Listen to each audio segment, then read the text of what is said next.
September 10th, 1944, Willow Run, Michigan, 2:17 p.m. The noise was biblical. Sergeant Robert Hayes stood at the entrance to Hangar Bay 7, his clipboard forgotten in his hand, staring at what looked like a vision from some industrial future. The assembly line stretched before him for what seemed like miles, though he knew the exact measurement was 3,200 feet, a river of aluminum and steel moving with mechanical precision through the largest room under one roof anywhere on Earth. A B-24 Liberator bomber moved past him every 63 minutes, not components, not subassemblies, complete aircraft, 4 engines, gun turrets, bomb bays, everything, rolling off the line ready to fly. Hayes had been in the Army Air Forces for 2 years, stationed at airfields where mechanics babied every aircraft, where a single bomber might need days of maintenance between missions. Now he was watching them being built faster than workers could paint the squadron markings. "Move it, Sergeant." A foreman's voice cut through the din. "You're blocking Bay 7's throughput." Hayes stepped aside as a massive overhead crane swung a wing section, 67 feet of aluminum stressed skin and internal structure, over his head with 6 inches of clearance. The crane operator sat in a cab 30 feet above the factory floor, guiding the wing with controls that looked like they belonged on a locomotive. The wing descended onto a fuselage already rolling down the line. Workers swarmed over it immediately, riveting teams, hydraulic fitters, electrical crews. Each team had exactly 11 minutes to complete their assigned tasks before the aircraft moved to the next station. 11 minutes. Hayes had timed it with his watch yesterday. Any team that fell behind held up the entire line, and the entire line produced bombers for missions over Germany. He checked his clipboard.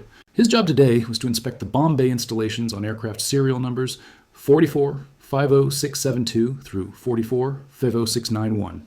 20 bombers. In an 8-hour shift, that was one every 24 minutes, assuming perfect efficiency. Before the war, building one bomber took weeks, 3 years earlier. May 1941, Dearborn, Michigan. Charles Emil Sorensen stood in Henry Ford's office, looking at drawings that most people would have called insane. The president of Ford Motor Company, a man who'd revolutionized automobile manufacturing with the moving assembly line, was examining blueprints for a factory that didn't exist yet to build aircraft using methods that had never been tried. "The government wants us to produce bombers," Sorensen told Ford, watching the old man's face for reaction. B-24 Liberators. Consolidated Aircraft builds them in San Diego, one at a time, by hand. "They're asking if we can increase production. How many do they want?" Ford asked, still studying the drawings. 18,000 aircraft. Ford didn't look up. "Production rate? They're currently building 5 per month in San Diego." "Not the current rate. What rate do they need?" Sorensen consulted his notes. "The Army Air Forces projects they'll need 400 heavy bombers per month by 1944 to sustain strategic bombing campaigns in Europe. Consolidated can't scale to that level. Boeing is building B-17s. Martin is at capacity. They need a second B-24 source." Ford finally looked up. "Can it be done?" This was the question Sorensen had been asking himself for 2 weeks. The B-24 was the most complex aircraft in production. 550,000 parts per aircraft, 450,000 rivets, 300 miles of wiring. Consolidated's craftsmen built them like ships, working from plans, custom-fitting components, spending weeks on each airframe. Mass production required standardization, interchangeable parts, moving assembly lines. Everything the aircraft industry said was impossible. "I think so," Sorensen said carefully. "But we'd need to completely redesign the manufacturing process. And we'd need a factory, unlike anything that exists." "How big?" Sorensen spread a larger blueprint across Ford's desk. 3 million square feet under one roof. A mile-long assembly line. Capacity to produce 1 bomber every hour once fully operational. Ford studied the plans in silence. The factory would be the largest building in the world. It would require more steel than 5 battleships. The assembly line would need to move 60-foot wings and fuselages weighing 6 tons with millimeter precision. And it would have to do all this while training workers who'd never seen an aircraft before. "Where?" Ford asked. "Willow Run Creek, west of Ypsilanti. We own farmland there. Flat terrain, good rail access, room for expansion. When can you start?" "Sir, we don't have final approval yet. When can you start?" Ford repeated. Sorensen knew that tone. Henry Ford had decided. Everything else was details. "Groundbreaking in June, first steel in August. Production beginning in May 1942. "Do it," Ford said. "And Sorensen, make sure it works. The Army Air Forces is betting on us. Don't make me look foolish." June 1941, Willow Run site. The farmland stretched flat and empty. Wheat fields and pastures where nothing more significant than dairy cows had happened for decades. Surveyors planted stakes marking the boundary of what would become the world's most ambitious industrial project. Sorensen walked the site with architects and engineers, pointing to empty fields and describing Factories that existed only in his mind. The main assembly building here, he indicated a rectangular area that would be 67 feet wide and 200 feet long. The L-shaped section extends north for the sub-assembly operations. Steel fabrication in Building B, engine testing in Building C, total campus, 670 acres. The roof alone will require 30,000 tons of steel, noted structural engineer William Pieper. With war priorities, that steel might not be available. It will be available, Sorensen replied flatly. President Roosevelt himself approved this project. We're not building just any factory. We're building the arsenal that wins the war. The construction began that month. 15,000 workers descended on Willow Run. Carpenters, steelworkers, electricians, plumbers. They worked 3 shifts around the clock. The main assembly building rose from empty farmland like a city being conjured from nothing. By November 1941, the building's steel frame was complete, a structure so large that it created its own weather system inside. Rain clouds formed in the roof space. Workers talked about seeing fog rolling down the assembly line. Then December 7th arrived. Pearl Harbor. America entered the war, and suddenly, the impossible factory wasn't ambitious. It was desperately necessary. January 1942. Willow Run factory floor. The building was complete, but empty, a cathedral of steel and concrete waiting for purpose. Sorensen stood at what would become Station 1 of the assembly line, watching workers install the first positioning jigs. These steel frameworks would hold B-24 fuselages in precise locations as they moved down the line. Each jig had to be positioned within 1/16 of an inch tolerance across the entire 200-foot length. It's not going to work, said a voice behind him. Sorensen turned to find Consolidated Aircraft's chief engineer, Marcus Aurelius Penrose, surveying the factory with obvious skepticism. Why not? Sorensen asked mildly. Because aircraft aren't automobiles, Penrose said, walking onto the empty factory floor. You can't stamp them out like Model Ts. Each B-24 requires skilled craftsmen making thousands of individual judgments, fitting panels, routing controls, balancing systems. You're proposing to do all this with farm boys who've never seen an aircraft. We'll train them. In what, 6 weeks? I have riveting teams that took 2 years to reach proficiency. Sorensen pulled a small aluminum panel from his pocket, a test piece with 12 rivets driven flush to the surface. These rivets were driven by a woman who worked at Ford for 3 weeks. She'd never held a rivet gun before. Look at the quality. Penrose examined the panel, his expression unchanging. Adequate for a single panel. But a B-24 has 450,000 rivets. 1% failure rate means 4,000 bad rivets per aircraft. You'll have planes falling apart in midair. Then we'll achieve better than 1%. Sorensen took the panel back. Mr. Penrose, I respect Consolidated's craftsmanship, but craftsmanship alone won't win this war. Germany is building 4 engine bombers. So is Japan. If we can't produce aircraft faster than they can shoot them down, we'll lose regardless of quality. So your solution is quantity over quality? My solution is quantity without sacrificing quality. Standardized parts.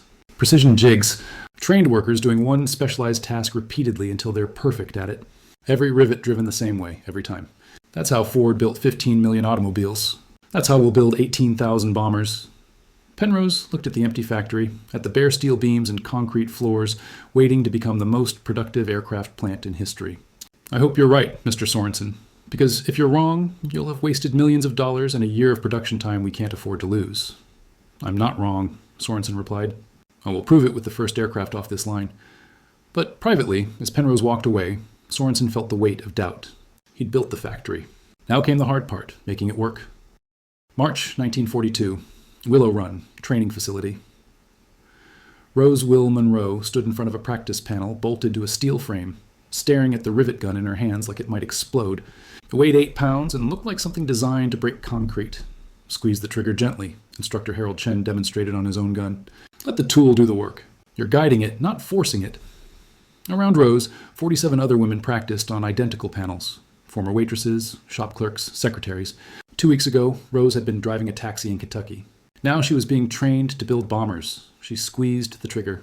The gun bucked in her hands with a rapid-fire chattering that made her teeth ache. The rivet mushroomed imperfectly, one edge higher than the other. Again, Chen said patiently. Keep the gun perpendicular to the surface. Consistent pressure. Rose repositioned and tried again. Better. The rivet sat flush. Acceptable. Now do it 9,000 more times today until you can place a perfect rivet without thinking. 9,000 rivets. Rose looked at her hands, already developing blisters despite the leather gloves, but the pay was 90 cents an hour, more than she'd ever earned. And the posters everywhere reminded her why it mattered. We can do it. By noon, her arms ached. By evening, she could barely lift the rivet gun. but her rivets were coming out clean and flush, one after another. "You're getting it," Chen told her at the end of shift. "Tomorrow we move to curved surfaces. Day after, you'll practice on actual fuselage sections. By next week, you'll be on the line." "How many women are being trained?" Rose asked. "Right now?" 3,000. "By summer, we'll have 15,000 workers total. About 40% women." Chen looked at the training facility, at the dozens of practice stations where women learned skills that had been exclusively male just months ago.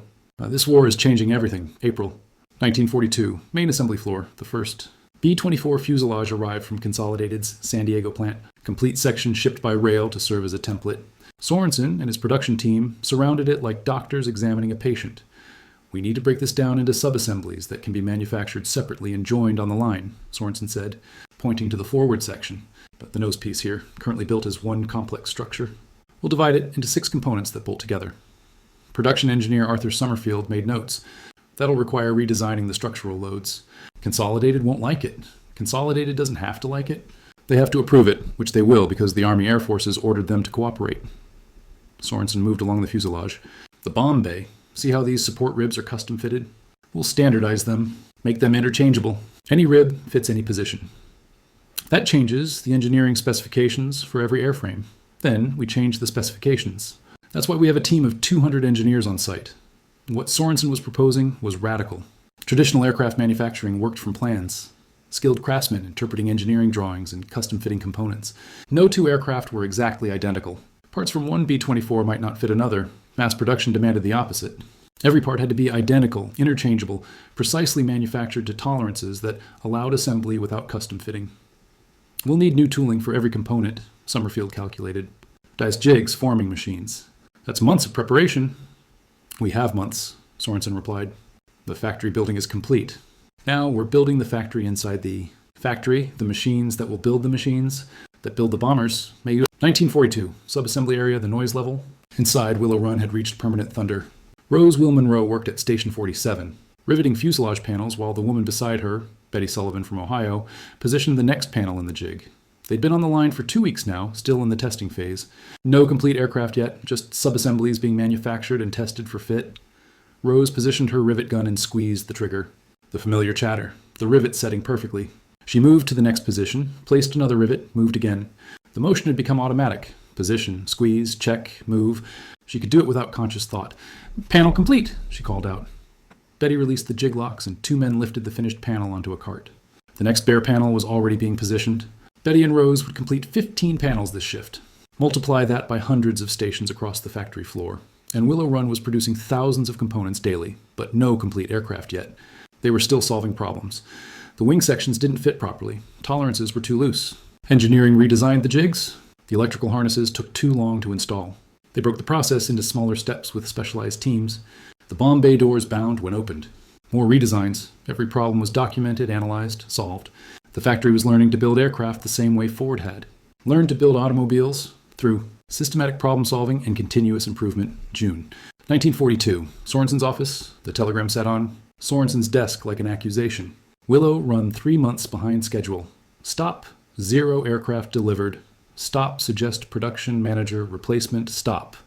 It was signed by a general in the Army Air Force's procurement office. Sorensen stared at it, then crumpled it and threw it in the trash. 3 months behind schedule. Yes. But the schedule had been impossibly ambitious to begin with. They were building an entirely new production system from scratch. Arthur Summerfield entered without knocking. "We have another problem. The engine mounts don't align with the nacelles. Every installation requires manual adjustment. How much time does that add?" 4 hours per engine. 16 hours per aircraft. Sorensen did the math. At target production rates, 16 hours translated to losing nearly a full day's production every day. Unacceptable. Redesign the engine mounts. Make them adjustable within tolerance range. And find out why the nacelles are out of spec. Are the forming dies worn, or were they made wrong? "I'll check." Summerfield hesitated. "Sir, there's talk in Washington. Congressmen calling Willow Run a white elephant. Newspapers printing stories about Will It Run." Sorensen had seen the articles. The Detroit News had run a particularly vicious piece questioning whether Ford's assembly line methods could ever work for aircraft. The New York Times had quoted unnamed sources predicting Willow Run would never produce a single bomber. "Let them talk," Sorensen said. "We'll answer with aircraft." September 1942, final assembly. The moment came without. Ceremony.B-24, serial number 41, 24015. reached the end of the assembly line, the first complete bomber manufactured at Willow Run. It wasn't pretty. The paint was uneven. Some panels had visible gaps. The interior looked unfinished compared to San Diego-built aircraft. But when test pilot Ralph Piper climbed aboard and started the engines, all 4 Pratt & Whitney R-1830s roared to life perfectly. He taxied to the test runway, advanced the throttles, and lifted off. The bomber flew. Sorensen watched from the ground, surrounded by engineers and production staff. When Piper reported all systems functioning normally, a cheer went up that could be heard across the factory floor. 1 aircraft. 98 days behind the original schedule, but it proved the concept worked. How long did this one take to build? Arthur Summerfield asked. Sorensen consulted his records. The fuselage had entered the line on August 20th. Today was September 10th, 21 days from line entry to completion. The target is 63 minutes. I know, Sorensen. Watch the B-24 circle above Willow. Run. But we're no longer building one bomber as a test. We're building the process that will build bombers. Every problem we solve now stays solved. Every improvement we make affects every aircraft that follows. October 1942. Production line. The line was moving now, though slowly. Aircraft entered at one end and emerged at the other, not in 63 minutes yet, but in days rather than weeks. Rose Will Monroe had been promoted to lead riveter for her section. She trained new workers, maintained quality standards, and still drove rivets when production demanded it. She watched Station 72 as a wing section joined the fuselage. The fit was clean, no shimming, no custom adjustment, just bolt together and move on. This was what Sorensen had promised, standardized manufacturing that worked like clockwork. Second aircraft of the day coming through, Betty Sullivan called out. 2 aircraft per day. 60 per month, still far below targets, but improving weekly. On the factory floor, workers were learning to move like the machines around them, efficient, precise, rapid. The cacophony that had seemed overwhelming on Rose's first day now felt like rhythm. The chatter of rivet guns, the whine of hydraulic systems, the rumble of engines being tested, it all synchronized into industrial music. Willow Run was becoming what Sorensen had envisioned. A machine that built machines, and the skeptics who'd said it couldn't work were starting to fall silent. January 1943, Willow Run. Production line supervisors. Station, Robert Hayes, now promoted from sergeant inspector to civilian production. Supervisor, stood at the master control board watching the line move. Each position showed green lights for normal operation, but the master clock showed a problem. Cycle time, 187 minutes per aircraft. Still 3 times slower than target. The bottleneck was visible from his station. At position 94, the electrical installation team was consistently running 12 minutes over schedule. Every aircraft stalled there, waiting while workers routed wiring harnesses through the fuselage interior. Hayes picked up the telephone connecting him to Sorensen's office. "We need more workers at station 94. The electrical team can't keep pace." "We don't need more workers," Sorensen's voice crackled back. "We need better process." "I'm coming down." 5 minutes later, Sorensen arrived with 3 engineers. They watched the electrical team work. 5 men wrestling with hundreds of individual wires, routing them according to engineering drawings, connecting terminals, securing bundles. How many distinct wire runs? Sorensen asked the team lead. 47 major harnesses, sir. Each one has to be routed through specific access points, avoiding interference with hydraulic lines and control cables. Sorensen pulled out a notebook and began sketching. What if we pre-assembled the harnesses offline? Built them on jigs that exactly matched the aircraft interior. The installation team just lifts the complete harness into position and connects it. The harnesses would have to be absolutely precise, the team lead objected. One connector in the wrong position and the whole thing won't fit. Then we make them absolutely precise. That's what jigs are for. Sorensen turned to his engineers. Design a harness assembly station. I want prototype harnesses ready for testing in 1 week. This was how Willow Run evolved. Identify bottleneck, redesign process, test solution, implement across the line. Every problem became an opportunity for improvement. February 1943, Engineering Department. The redesign work never stopped. Willow Run employed 387 engineers whose sole job was finding ways to simplify production. Engineer Margaret Thornton spread drawings across her desk, analyzing the B-24's tail turret assembly. Currently, installation required 43 separate operations, performed by 6 different workers over 90 minutes. Can we reduce the operation count? She asked her team. The turret has to be installed from inside the fuselage, replied junior engineer Thomas Webb. That means working in a cramped space with limited tool access. We can't change the geometry? Then we change the sequence. Margaret began rearranging the operations on her timeline. What if we pre-install the electrical connections and hydraulic lines while the turret is still on the bench? Then the installation team only has to secure it mechanically and make the final connections. The pre-installed lines would have to survive handling and installation without damage, so we protect them. Design a protective cover that comes off after installation. She made notes. This could cut installation time to 60 minutes, maybe 50. Multiply this process by every station in the factory, and Willow Run was essentially redesigning the B-24 for mass production. The aircraft leaving Willow Run in 1943 was substantially different from the design Consolidated had created in 1939, not in basic structure or capability, but in how it was manufactured. March 1943. Labor crisis. The telegram arrived at 6 a.m., immediate shortage, 2,000 workers. Stop production. Threatened stop request. Emergency hiring authorization. Stop. Sorensen read it over breakfast, already planning responses. Willow Run needed 42,000 workers to reach full production. They currently had 32,000. The labor shortage was threatening everything. The problem was simple. There weren't enough workers in Michigan. The unemployment from the Depression was gone. Everyone who could work was working. Willow Run competed with Ford's other plants, with Chrysler's tank factories, with dozens of other war production facilities. We need to recruit nationally, Sorensen told the personnel director that morning. Advertise in the South, the Midwest, anywhere with unemployed workers or underemployed farmers. That means housing them. Feeding them? Most won't have cars. We'll need transportation. Then we build housing. We organize bus routes. We do whatever it takes. By April, recruiters were traveling to rural communities across America, offering jobs that paid better than farming or retail. The workers came from Kentucky tobacco farms, from Arkansas cotton fields, from Pennsylvania coal country. Black workers from the segregated South, white workers from Appalachia, women whose husbands were fighting overseas. They arrived in Detroit by the thousands, carrying suitcases and Hope April 1943. Worker housing. Rose Will Monroe stood in the doorway of her new apartment in the Willow Village housing complex Ford had built for workers. 2 rooms, shared bathroom, basic furniture. It was the nicest place she'd ever lived. You get settled in? Betty Sullivan appeared at the door. She lived 3 apartments down, still unpacking. Can't believe this place is real. Electricity, running water, and I can afford it on my salary. They walked together toward the bus stop where the factory shuttle would take them to work. Around them, hundreds of other workers emerged from identical apartments, all heading to the same destination. My brother wrote from England, Betty said. He's a waist gunner on a B-24. He said his aircraft was built at Willow Run, saw the serial number. Made me think how maybe I helped build the plane he's flying in. Rose considered this. Every day she drove thousands of rivets into bomber components. Those components became aircraft. Those aircraft flew to England, then to Germany, carrying American crews into combat. The connection between her work and the war felt suddenly tangible. We're all part of it now, she said. The bus arrived and they boarded with dozens of other workers.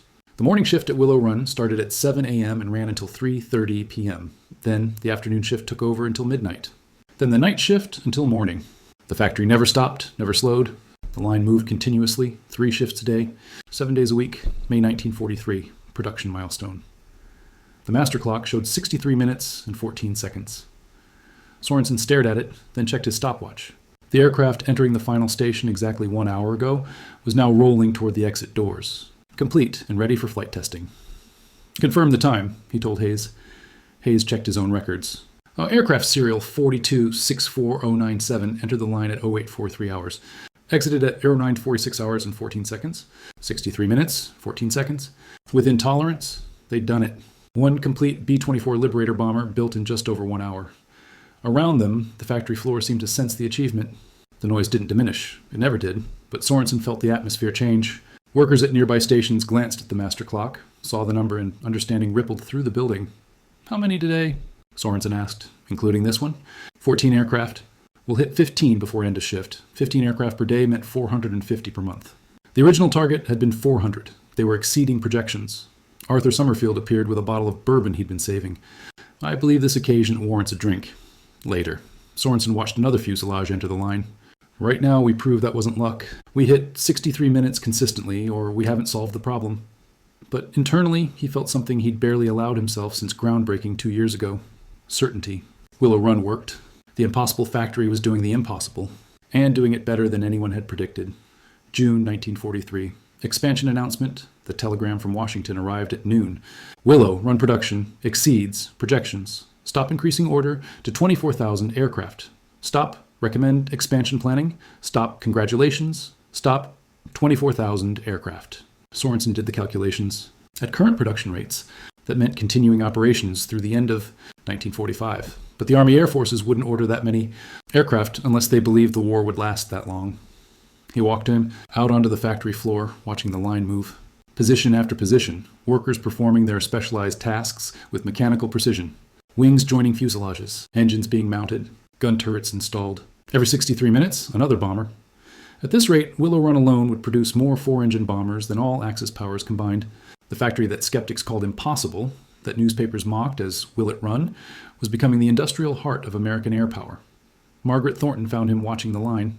"Sir, we have the prototype for the hydraulic system redesign. Should reduce installation time by 7 minutes." 7 minutes? Sorensen calculated. That's another aircraft per day, per line. We're adding the second assembly line next month, remember? 2 lines. 30 aircraft per day, 900 per month. Numbers that would have seemed insane in 1941 were now simply operational targets. "Test it," Sorensen said. "If it works, implement immediately." This was Willow Run's culture now. Continuous improvement, relentless optimization, never satisfied with current performance. The factory had become a living system that learned and adapted, and the skeptics who'd said it couldn't be done had fallen completely silent. August 1943. Willow Run. Final assembly. The second production line came online with less fanfare than the first aircraft. By now, Willow Run had delivered 743 B-24s to the Army Air Forces. Another completed bomber was simply another day's work. But Robert Hayes stood watching as aircraft moved down both lines simultaneously, 2 bombers being assembled in parallel, their positions synchronized like dancers in formation. Every 63 minutes, 2 aircraft rolled off the lines. 30 aircraft per day, nearly 1,000 per month, line 2's running 4 minutes behind, reported Station Supervisor Janet Crawford, reading from her status board. "Hydraulic fitting issue at Station 67. Hayes picked up the direct line to maintenance. "You get a team to line 2, Station 67, hydraulic problem." "Already on it," came the reply. "Replacement fitting en route." This was standard now. Problems appeared, got identified immediately through the monitoring system, and were solved within minutes. The factory had developed an immune response to production issues. Hayes checked the quality reports from yesterday's output. 29 aircraft delivered. 28 passed inspection on first try. 1 required minor rework, a misaligned gun mount. Total delay, 47 minutes. The numbers would have seemed miraculous 2 years ago. Now they were routine. September 1943. Testing facility. Test pilot Ralph Piper completed his pre-flight check on aircraft 42-78416, the morning's first delivery from the production line. The instrument panel showed all systems nominal. He'd flown 214 test flights from Willow Run over the past year and could now spot problems within seconds of starting engines. "Number 3 engine oil pressure is high," he noted to his flight engineer. "Not critical, but flag it for adjustment before delivery." They taxied to the runway, one of 3 built alongside the factory specifically for testing. Behind them, 2 more aircraft waited their turn. The testing schedule ran continuously, processing every aircraft that came off the line. Piper advanced throttles and lifted off. The bomber climbed smoothly to 5,000 feet. He ran through the test protocol, systems check, handling evaluation, maximum performance testing. 45 minutes of flying that would reveal any problems before the aircraft was accepted by the Army Air Forces. From the cockpit, he could see the factory below, the massive L-shaped building that dominated the landscape. The parking lots filled with thousands of workers' cars, the housing developments that had sprung up around Willow Run like satellite communities. 2 years ago, this had been farmland. Now it was the largest aircraft factory in the world, producing 1/3 of all B-24s built anywhere. Piper brought the bomber in for landing. "Aircraft performs to specifications," he reported. "Ready for delivery after oil pressure adjustment," another aircraft logged. Another bomber added to the fleet that would carry the war to Germany. October 1943. Washington, D.C. Congressional Testimony. Charles Sorensen sat before the House Committee on Military Affairs, answering questions about Willow Run's production achievements. The skeptics from 1941 were mostly silent now. Results had vindicated every claim. "Mr. Sorensen?" asked Representative Howard of Nebraska. "Can you explain how Willow Run produces aircraft so much faster than other manufacturers?" "Standardization and specialization," Sorensen replied. "Every component is manufactured to precise tolerances that ensure interchangeability. Every worker performs specialized tasks they've been trained to do perfectly. The assembly line moves at a fixed pace that forces efficiency. There's no waiting, no delays, no custom fitting." "But doesn't this sacrifice quality? Consolidated Aircraft has expressed concerns." "Consolidated builds excellent aircraft through traditional methods," Sorensen interrupted politely. "But traditional methods can't produce the quantities needed to win this war. Willow Run aircraft meet or exceed all Army Air Forces specifications. Our rejection rate is actually lower than hand-built aircraft because standardization eliminates variability." Representative Thomas of New Jersey leaned forward. "The committee has received reports of labor issues at Willow Run. Strikes, work stoppages, racial tensions. How do these affect production?" Sorensen had known this question was coming. Willow Run's workforce was the most integrated in American industry. Black and white workers, men and women, all working side by side. This created tensions that occasionally erupted into conflicts. "We have 42,000 workers from diverse backgrounds," he acknowledged. "Yes, there are occasional issues, but production continues. We've lost less than 1% of scheduled production time to labor disputes. Compare that to the shutdown that would occur if we tried to maintain segregated workforces or refused to employ women. Some constituents have written expressing concern about women working in heavy industry. The women at Willow Run," Sorensen said firmly, "perform at the same quality standards as men. Many of our best riveters, inspectors, and subassembly workers are women. Without them, we couldn't maintain current production rates. The war effort requires their contributions." This was a truth that would have been unthinkable in 1940. The factory floor at Willow Run had become something unprecedented in American industry, a place where race and gender mattered less than the ability to do the job. November 1943, Willow Run, night shift. Rose Wilmonroe worked under the harsh electric air, lights that turned night into perpetual day. The night shift paid 10% more than day shift, a differential she needed to send money home to her children in Kentucky. She'd moved up to quality inspector now, checking riveting work done by other crews. Her practiced eye could spot a problem rivet instantly. Slightly raised edge, wrong angle, insufficient compression. Every problem she caught was one less potential failure in combat. "Section 47 needs rework," she called out, marking the panel with chalk. 3 rivets don't meet spec." The riveting team groaned, but immediately began drilling out the problem rivets. No arguments, no debates. The standards were clear and everyone knew why they mattered. Betty Sullivan worked nearby on electrical harness installation, using the pre-assembled harnesses that had cut installation time from 90 minutes to 47. "You see the news from Europe?" she asked during the brief break allowed between aircraft. "My brother's squadron hit Schweinfurt. Lost a lot of bombers." The Schweinfurt raids had been all over the newspapers, massive daylight bombing missions against German ball-bearing factories. The losses had been catastrophic. 60 bombers shot down in a single mission, 600 airmen dead or captured. "How many of our planes were involved?" Rose asked. "Don't know. But his letter said they're grateful for every bomber we send. Said he feels safer knowing there's always replacements available when aircraft get damaged." This was Willow Run's real contribution. Not just building aircraft, but building them in such quantities that losses could be replaced. Every month, the factory produced 900 new bombers, enough to replace losses and still grow the fleet. The line kept moving. Another fuselage arriving at their station. Back to work. December 1943. Production records. Arthur Summerfield compiled the year-end statistics in his office, preparing the report for Washington aircraft delivered in 1943, 8,687 bombers. Average production time, 63 minutes and 18 seconds. Quality rejection rate, 0.8%. Worker productivity, 450% increase since January. The numbers told a story of industrial transformation. What had seemed impossible in 1941 was now routine in 1943. The learning curve had been climbed, the problem solved, the systems optimized. He drafted the summary. "Willow Run has demonstrated that aircraft can be mass-produced using automotive manufacturing principles. Current production rates exceed original projections by 17%. Recommend continued operation at current capacity through war's duration." But Summerfield knew the real story wasn't in statistics. It was in the 42,000 workers who came to the factory every day. The women who'd left home to drive rivets. The black workers who'd migrated from the South for better opportunities. The engineers who solved problems no one had faced before. Willow Run wasn't just a factory. It was a social experiment, proof that American industry could mobilize on a scale the world had never seen, employing people who'd been excluded from industrial work before, producing weapons in quantities that would overwhelm any enemy, January 1944. Strategic implications. In England, the 8th Air Force was building up strength for the coming invasion of Europe. Every week, trains of bombers arrived from America, many bearing the distinctive features of Willow Run production, slightly rougher finish, standardized components, serial numbers in the 42 series block that indicated Michigan manufacture. Ground Crew Chief Master Sergeant Daniel Kowalski supervised maintenance on a squadron of B-24s, half from Willow Run, half from Consolidated San Diego plant. He'd learned to spot the difference immediately. "The Willow Run birds are easier to maintain," he told his assistant. Parts are actually interchangeable.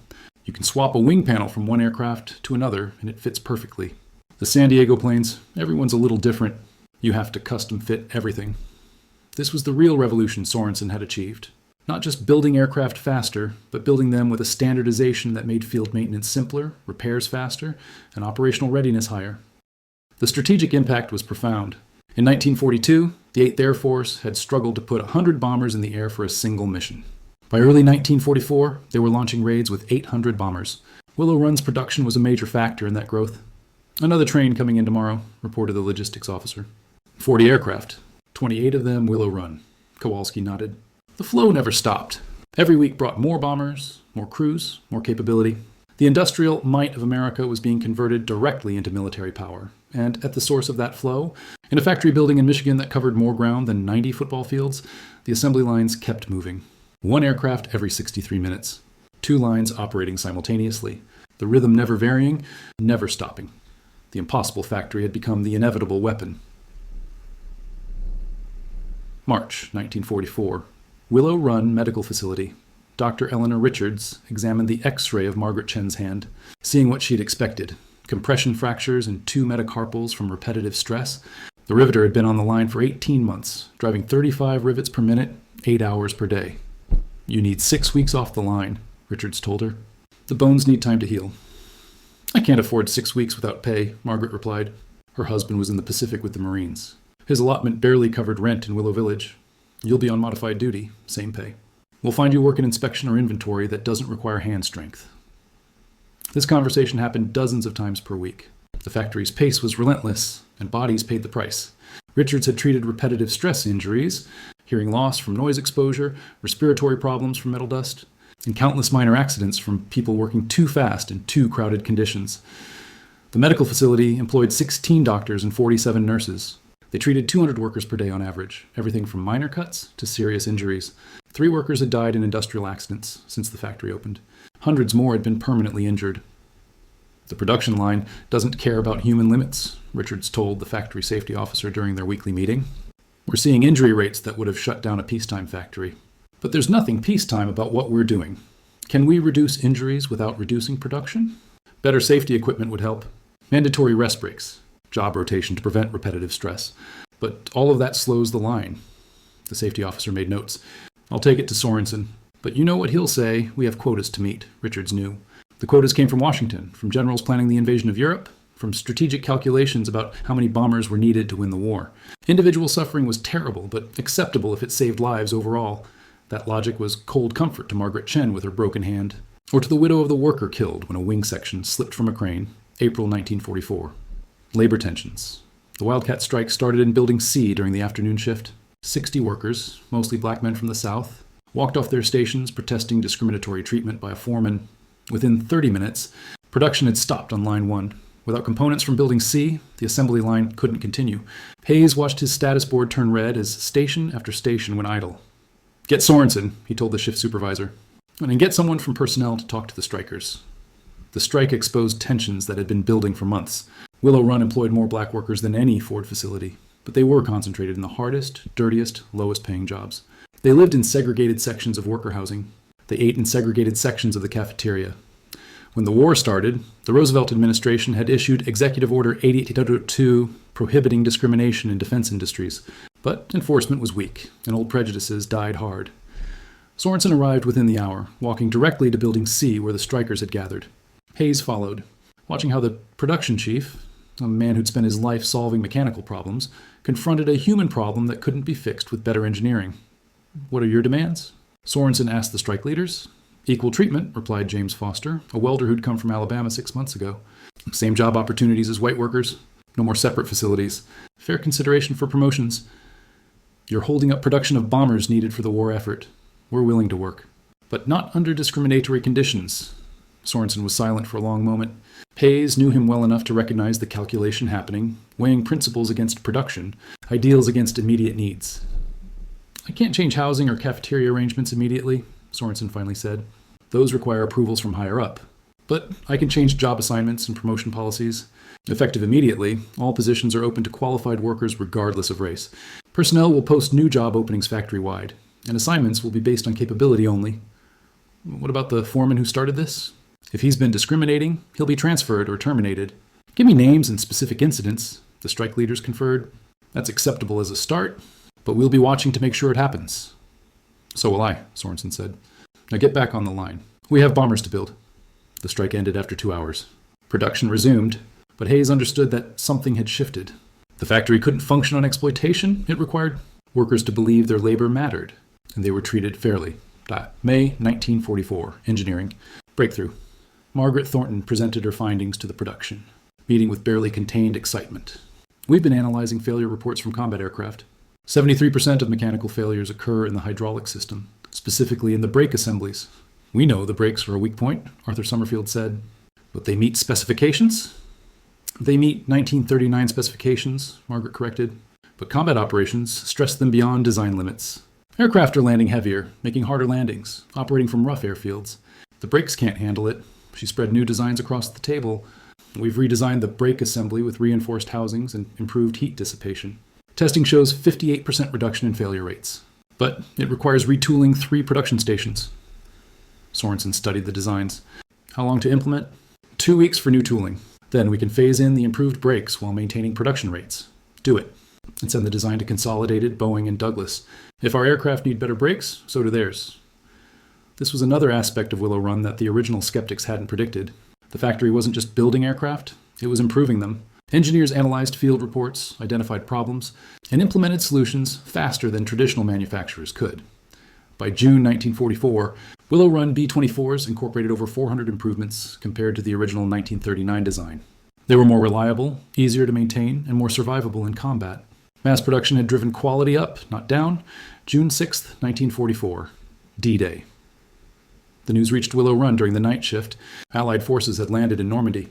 The invasion of Europe had begun. Rose Will Monroe heard it from a supervisor who'd been listening to radio news. They're in France. Hit the beaches this morning. Work slowed as the news spread. Workers clustered around radios in brake areas, listening to fragmentary reports. Thousands of ships. Thousands of aircraft providing cover. The largest invasion in history. My brother's squadron is based in England, Betty Sullivan said, her voice tight. They'll be flying missions over the beaches. Everyone at Willow Run knew someone in the invasion. Brothers, husbands, sons, friends. The bombers rolling off the assembly line weren't abstract products anymore. They were aircraft that would fly over Normandy, protecting the men on the beaches. Back to work, the shift supervisor finally called. Those boys need every bomber we can send them. The line resumed its rhythm, but the atmosphere had changed. Every rivet now felt urgent. Every aircraft personal. The factory had always been connected to the war effort, but D-Day made that connection visceral. Hayes stood at his control station, watching the status board. Line 1 showing green. Line 2 showing green. Aircraft moving through stations on schedule. 63 minutes per aircraft. 2 aircraft per hour. 30 per day. Some were over France. Some of those aircraft would be flying combat missions tomorrow. Or next week. Or next month. The connection between Willow Run's factory floor and European battlefields was direct and immediate. How many today? Someone asked. Hayes checked his production log. 31 aircraft. 16 already in flight testing. 15 more by end of shift. 31 bombers. In one day. Each carrying a crew of 10 men who would trust those aircraft with their lives. The weight of that responsibility had never felt heavier. August. 1944, production peak, the numbers. For July came in, 432 aircraft delivered. But August was on track to exceed that. Sorensen reviewed the production schedules with his management team. We're approaching maximum sustainable output. Both lines are running at capacity. Worker productivity has plateaued. We can't go significantly faster without quality suffering. December 1944. Willow Run. Production Planning Office. Arthur Summerfield spread intelligence reports across the conference table, documents stamped with security classifications that would have been unthinkable in the factory 2 years ago. Now Willow Run received strategic briefings directly from the War Department. Germany's aircraft production is collapsing, he told the assembled managers. And Allied bombing has destroyed their factories. Their fuel supplies are exhausted. Luftwaffe sortie rates are down 70% from peak. What does that mean for our production? Asked a section chief. It means the Army Air Forces is reassessing bomber requirements. They may not need 18,000 B-24s anymore. Summerfield pulled out a telegram from Washington. The current projection is 15,000 total. We've delivered just over 8,000. That leaves 7,000 more. Robert Hayes did the calculation. At current rates, that's 8 more months. Production ending August 1945. The room fell silent. For 3 years, everyone at Willow Run had worked with the assumption that production would continue indefinitely. The idea of an end date felt strange, almost unsettling. There's more, Summerfield continued. The Navy wants us to switch to PB-4Y production, the naval variant of the B-24. Different equipment, different specifications. Would require retooling multiple stations. How different? Hayes asked. Different enough to slow production during transition. We'd lose maybe 2 months of output while we retool and retrain. Sorensen, who'd been listening quietly, finally spoke. What's the strategic value? Is the Navy variant more important than additional standard B-24s? According to the Navy, yes. They need long-range patrol bombers for Pacific operations. But it's a judgment call. Then let the generals make the judgment call, Sorensen said. We build whatever aircraft serves the war effort best. If that's PB-4Ys, we retool. If it's standard B-24s, we continue current production. Either way, we maintain quality and output. January 1945. Worker morale. Rose Will Monroe sat in the cafeteria during lunch break, reading a letter from her brother stationed in England. His squadron had just completed its 25th mission, the threshold at which crews rotated home. We flew our last mission in Spirit of Detroit, he wrote. Serial number 4450673. I looked it up. That's a Willow Run bird. She got us through every mission without a mechanical failure. Took flak damage over Berlin, but made it home every time. Whatever you're doing in that factory, it's working. Rose folded the letter carefully and put it in her pocket. She'd worked on aircraft 4450673. Remembered it specifically because one of the wing panels had required extra attention, a rivet that needed rework. She'd personally drilled it out and replaced it, checking the repair 3 times before passing the panel for installation. That rivet had held over Berlin, had brought her brother home. Good news? Betty Sullivan asked, sitting down with her lunch tray. My brother's coming home. Completed his tour. That's wonderful. Betty's own news was less cheerful. Her husband had been wounded in the Battle of the Bulge, Germany's last major offensive in December. He'd survive, but he'd lost his left leg below the knee. The war was winding down, but it was still extracting its price in blood and suffering. And Willow Run's aircraft were part of that story, both the destruction being inflicted and the protection being provided to American crews. How much longer do you think we'll be working here? Betty asked. Don't know. Heard rumors about production ending this summer. What will you do then? Rose hadn't thought that far ahead. For 3 years, her life had been the factory, 18-hour shifts, the rhythm of the assembly line, the constant push to meet quotas. What came after seemed abstract, almost fictional. Maybe go back to Kentucky, get my kids, try to figure out normal life again. If there is such a thing anymore, Betty said quietly. February 1945. Quality crisis. The inspection report landed on Hayes's desk like a bomb. 3 aircraft from the previous week's production had failed Army Air Force's acceptance testing. Not minor issues, serious problems. Hydraulic leaks, electrical faults, wing panel misalignments. 3 failures out of 30 aircraft was a 10% rejection rate. Willow Run's average was less than 1%. Hayes called an emergency meeting with station supervisors. What happened? We don't have failure rates like this. Worker fatigue, suggested Janet Crawford. People are exhausted. We've been running 3 shifts for 3 years. The experienced workers are burned out. And we're getting more new hires, added another supervisor. Replacement workers who don't have the experience of the originals. This was Willow Run's hidden crisis. The factory had been operating at maximum intensity for so long that the workforce was wearing out. Early workers like Rose Will Monroe had developed skills over years. New workers got 6 weeks of training and were expected to perform at the same level. We need to slow down, Hayes said. Not production rate. We need to slow down the people. More breaks. Stricter rotation schedules. Better supervision at critical stations. That will reduce daily output.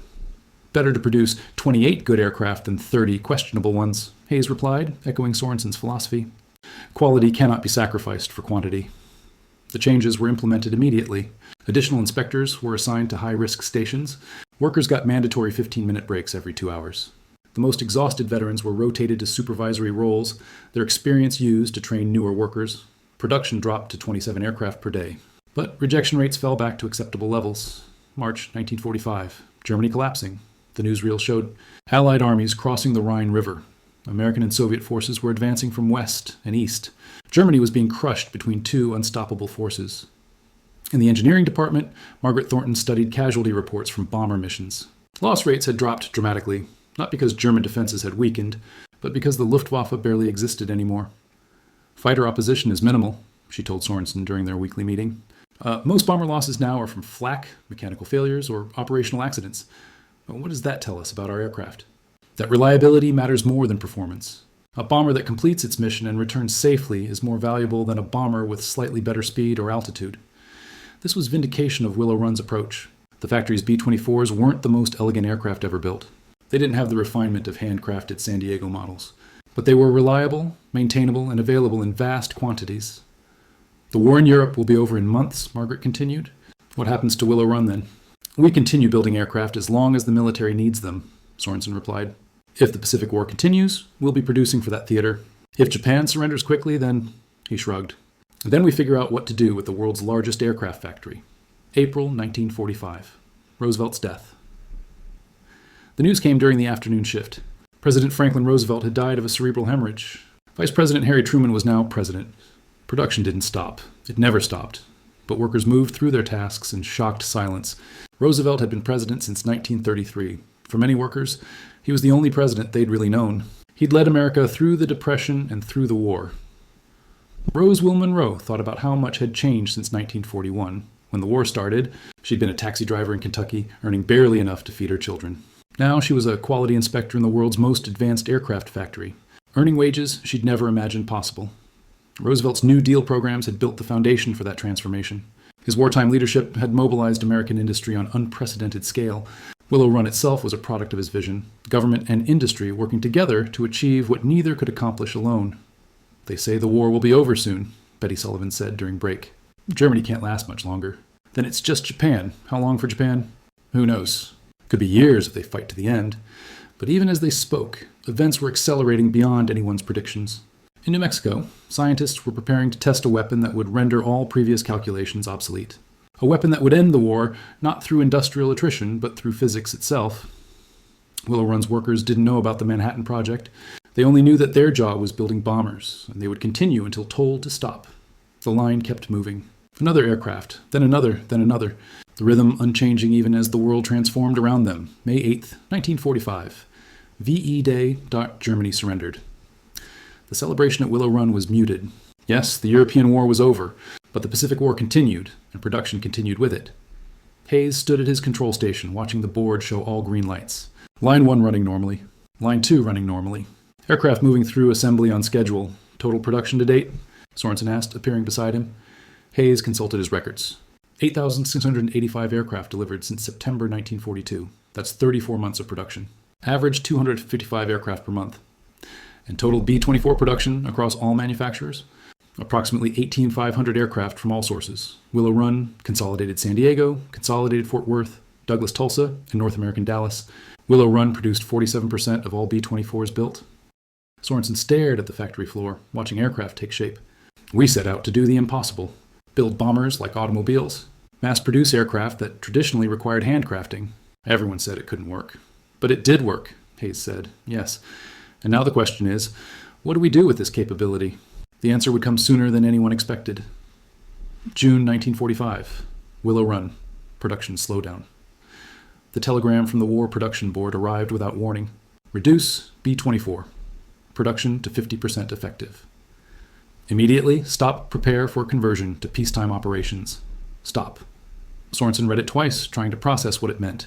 Cut production in half. After 3 years of pushing for maximum output, suddenly the military didn't need bombers at the same rate. What do we tell the workers? Arthur Summerfield asked. The truth. The European war is over. Japan is being defeated. We don't need as many bombers anymore. Sorensen paused. And some of you will be laid off. The announcement went out that afternoon. Half of Willow Run's workforce, 21,000 workers, would be dismissed over the next month. Production would drop from 27 aircraft per day to 14. Rose Will Monroe received her notice on June 15th. After 3 years, her services were no longer required. She had 2 weeks to clear out her workstation and vacate her apartment in Willow Village. "What will you do?" Betty Sullivan asked. Betty's notice had come the same day. "Go home, I guess. Back to Kentucky. Try to figure out what normal life looks like." Rose looked around the factory floor, the place that had defined her existence for so long. "Feels strange. Like we're being told the work we did doesn't matter anymore." "It mattered," Betty said firmly. "Every aircraft we built mattered. Your brother came home because of the work we did here. My husband survived because bombers provided air support. The war was won partly because of this factory. And why does it feel like being discarded?" Betty had no answer. This was the harsh reality of war production. You were essential until you weren't. Workers who'd been praised as heroes of the home. Front were now surplus labor to be shed as quickly as possible. July 1945. The numbers tell the story. Robert Hayes compiled the final production statistics in what would be his last week at Willow Run. He'd been offered a position at Ford's River Rouge plant. Back to civilian automobile production. Total aircraft completed, 8,685 B-24 Liberators. Peak production rate, 432 aircraft in 1 month. Fastest assembly time, 63 minutes from line entry to completion. Workers employed over factory lifetime, 42,000 at peak, with total employment exceeding 90,000 when counting turnover. The human cost was harder to quantify. 4 workers killed in industrial accidents. Over 2,000 seriously injured. Tens of thousands with chronic health problems from repetitive stress, noise exposure, chemical exposure, marriages broken by shift work stress, children who barely knew their parents, communities that had been built around the factory and would now have to reinvent themselves. Was it worth it? Hayes asked himself, looking at the numbers. The aircraft built at Willow Run had flown over 200,000 combat missions. They'd dropped millions of tons of bombs on enemy targets. They'd defended Allied shipping in the Atlantic. They'd supported the D-Day invasion. They'd helped destroy Nazi Germany's industrial capacity. How many American lives had been saved because Willow Run produced bombers in such quantities? 10,000? 100,000? The calculation was impossible, but the impact was undeniable. Yes, it had been worth it. But that didn't make the cost any less real. August 6, 1945. Atomic bomb. The news reached Willow Run during the morning shift. An atomic bomb had been dropped on Hiroshima, Japan. A single weapon with the destructive power of 20,000 tons of TNT. An entire city destroyed in one flash. Work stopped. Workers gathered around radios, trying to comprehend what they were hearing. One bomb, one aircraft. More destruction than 1,000 B-24s could deliver. What does this mean? Someone asked. It means the war will be over, another worker replied. Japan can't survive weapons like that. Margaret Thornton stood in the engineering department, reading technical details that were being released to the press. The bomb had been delivered by a B-29, Super Fortress, the bomber that had partially replaced the B-24 for Pacific operations. We spent 3 years perfecting the art of mass-producing conventional bombers, she said to a colleague. And now one aircraft with one bomb makes all of that obsolete. Not obsolete, the colleague corrected. The atomic bomb ended this war, but Willow Run won it. The atomic bomb wouldn't have mattered if Germany and Japan hadn't already been beaten by conventional forces, and conventional forces needed aircraft we built. 3 days later, a second atomic bomb destroyed Nagasaki. On August 15th, Japan surrendered. World War II was over. August 20th, 1945. Production ends. Aircraft serial number 4453717 rolled off line 2 at 3:47 p.m., the last B-24. Liberator. To be manufactured at Willow Run. Charles Sorensen stood on the factory floor, watching workers gather around the aircraft. Someone had painted the end on its nose. Someone else had started collecting signatures on the fuselage. Should we say something? Arthur Summerfield asked. Make a speech? What would we say? Thank you for your service. Now go find new jobs? Sorensen shook his head. Let them have this moment. The aircraft sat on the line, no longer moving forward because there was nowhere for it to go. No more stations. No more assembly. The line that had run continuously for 34 months was finally stopping. Rose Will Monroe signed her name on the fuselage near the tail turret, adding Riveter, 1942-1945. Betty Sullivan signed nearby. Hundreds of other workers did the same, inscribing their presence on this final aircraft, claiming their place in history. Total count? Someone asked. We 1,685 aircraft, Hayes announced. Built in 34 months. Peak rate of one aircraft every 63 minutes. 47% of all B-24s manufactured. The workers cheered, but the sound was hollow. Yes, they'd accomplished something extraordinary. But tomorrow they'd be unemployed and Willow Run would begin its transformation into something else.